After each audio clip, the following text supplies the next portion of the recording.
നഗരത്തിലെ പ്രശസ്തമായ government medical college. ദിവസവും നൂറുകണക്കിന് ആളുകൾ വരികയും പോവുകയും ചെയ്യുന്നു. ആയിരക്കണക്കിന് രോഗികൾ, അവരുടെ കൂടെ വരുന്നവരും പോകുന്നവരും. അങ്ങനെയൊരു ലോകം. ധാരാളം മെഡിക്കൽ മറ്റ് അനുബന്ധ വിദ്യാർത്ഥിനികൾ. ഇവിടെ പലരുടെയും കഥയുണ്ട്. ഇന്ന് നമ്മുടെ കഥയിലുള്ളത് ജാനകിയാണ്.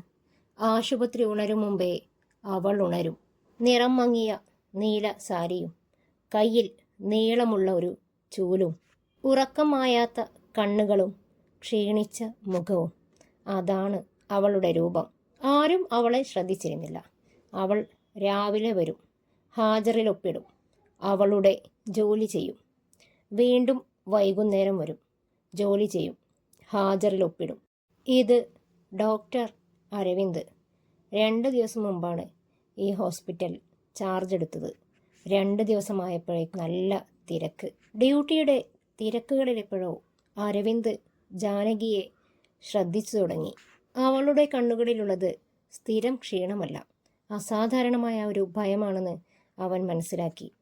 ഒരു ദിവസം അരവിന്ദിനൊരു ഉൾവിളിയെത്തി. ഈ മുഖം പണ്ടെവിടെയോ കണ്ടു മറന്നിട്ടുണ്ടല്ലോ. എത്ര ആലോചിച്ചിട്ടും അതെവിടെയാണ്, ആരാണെന്നവന് ഒരെത്തും പിടിയും കിട്ടിയില്ല. വീട്ടിൽ അവൻ അസ്വസ്ഥനായി. എപ്പോഴും ഈ ചിന്ത അവനെ അലട്ടി. അതാരായിരിക്കും? അവൻ ചിന്തിച്ചു തുടങ്ങി. ഇന്നെന്തായാലും നേരിട്ട് ചോദിക്കണം. ഒരുപക്ഷെ എവിടെയെങ്കിലും കണ്ട് മറന്നു വെച്ച മുഖമാണെങ്കിലോ? ഇന്നെന്തായാലും അവളോട് ചോദിക്കണം. അന്ന് ഡോക്ടർ അരവിന്ദ് കണ്ടു. അവൾ ICUവിൻ്റെ ഉള്ളിലേക്ക് അത്യധികം ഭയത്തോടെ നോക്കി നിൽക്കുന്നു. ഈ സമയത്ത് എങ്ങനെ ചോദിക്കും? ഡോക്ടർ അരവിന്ദ് അവളെ വീക്ഷിച്ചു തുടങ്ങി. 2 ദിവസം കഴിഞ്ഞ് ഒരു മൃതദേഹം പുറത്തു വന്നു. അവളെ കണ്ടു. അവൾ അവിടെ ഇരുന്ന് വീതുമ്പുന്നുണ്ട്. ഇതാരായിരിക്കും? ഹോസ്പിറ്റലിലെ ഒരു ജോലിക്കാരി എന്ന നിലയിലല്ലാതെ ഇവളെ തനിക്കറിയില്ല. എങ്ങനെ അവളോട് ചോദിക്കും? അവൾ അതിനെങ്ങനെ പ്രതികരിക്കും? ഈ ഒരു അവസ്ഥയിൽ ചോദിക്കാനും വയ്യ. ഡോക്ടർ അസ്വസ്ഥനായി. പിന്നീടൊരു 3-4 ദിവസത്തേക്ക് അവളെ ഹോസ്പിറ്റലിൽ കണ്ടതേയില്ല.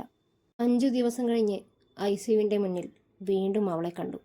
ഡോക്ടർ അവളുടെ അടുത്തേക്ക് ചെന്നു. കരഞ്ഞു കലങ്ങിയ കണ്ണുകളും ക്ഷീണിച്ച മുഖവും.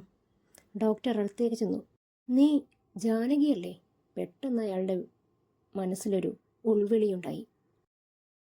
താൻ മെഡിസിന് പഠിക്കുന്ന സമയത്ത് അവിടെ കോളേജിൽ നഴ്സിങ്ങിന് പഠിച്ച ജാനകിക്ക് പെട്ടെന്ന് ഡോക്ടർ അരവിന്ദിനെ മനസ്സിലായി.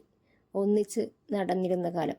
കോളേജ് തുടങ്ങി 2-3 മാസം കഴിഞ്ഞ് തന്നെ ജാനകി അപ്രത്യക്ഷയായിരുന്നു. പഠനത്തിരക്കിനിടയിൽ അവളെ അന്വേഷിക്കാനും പറ്റിയില്ല.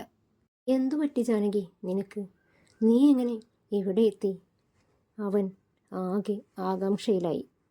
വാ, നമുക്കൊന്ന് പുറത്തു പോകാം, നമുക്കൊന്ന് സംസാരിക്കണം. എൻ്റെ ഡ്യൂട്ടി കഴിഞ്ഞ് നമുക്കൊന്നിച്ച് പുറത്തു പോകണം, അവൻ പറഞ്ഞു.